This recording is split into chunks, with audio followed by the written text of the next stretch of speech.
I had a lot of fun today. I think I'm gonna make that the title of this video. It's a great title for a video because people look at it and go, what is this heresy? And instantly click it, right?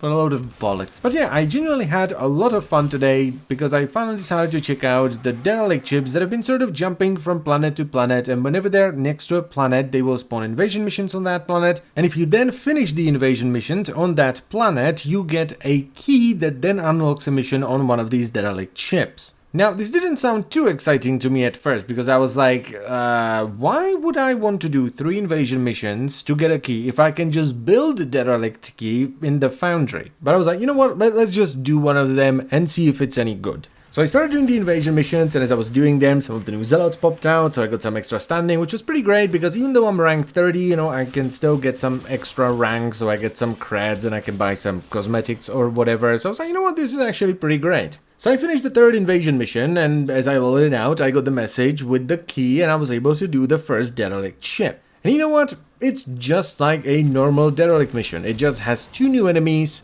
and once you finish it, you get 1500 Nightwave standing. But even though it was just like every other derelict mission, it just has a new dude and you get standing, I was really excited.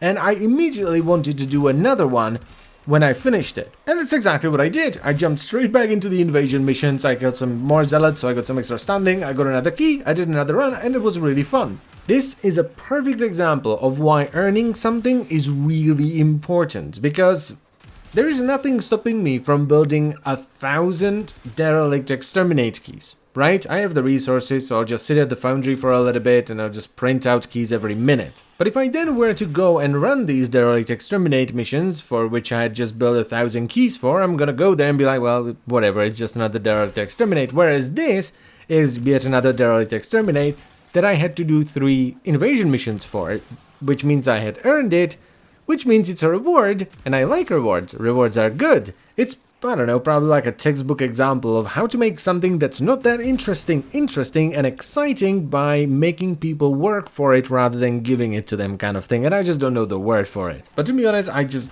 really don't care, because all that matters to me is I had fun and I want to have more fun. So as soon as I finish this video, I'm probably gonna jump back into the game and do one more ship mission. Now, this isn't the only thing I want to talk about though, because I also like how this is done, because it takes things that were already there and uses them to spice up the star chart a little bit. Right? It takes derelict missions, it takes invasion missions, and sprinkles in a little bit of that void key or, you know, mutated solid V key shenanigans. It joins them together, and it makes the star chart feel more alive. It just feels a lot less static, because on top of the Kuva fortress floating about spawning Kuva missions, we also have these derelict ships sort of infesting different planets.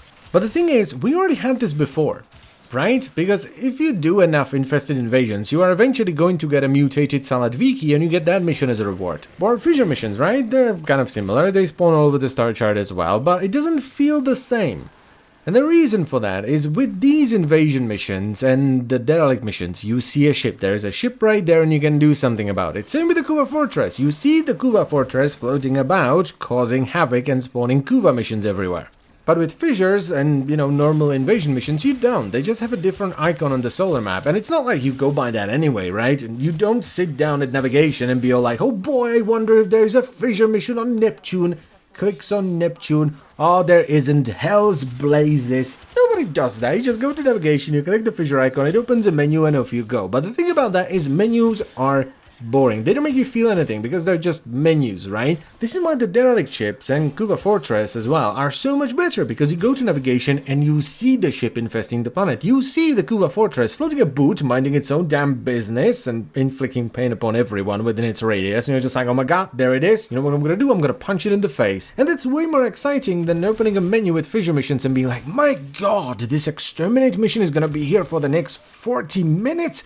Whew, I think I just peed myself a little bit. So yeah, I guess the point here is presentation matters. And finally, I also want to talk a little bit about the rewards that you get from these ships. So you get 1500 standing when you finish the mission, which is honestly not bad, because, well, it's just free standing, so why not? And there's also a brand new item that drops from one of the 2 new enemies, and it's a sigil, because we apparently need more of those. That's honestly the biggest pisser here, the fact that there is a unique drop and it's a sigil. I mean, 1500 standing is a good amount of standing, right? But why make the unique drop a sigil? Come on. My guess is that they didn't want to have anything important tied to these ships because they're probably gonna go away once Nightwave Season 2 is over, but yeah, I am not grinding for another sigil. That's just not happening. But anyway, I think I've been rambling for long enough, so I thank you very much for watching. I would kind of like to know what you guys think about these ships, so let me know in the comment section down below, and I will see you some other time. Bye-bye.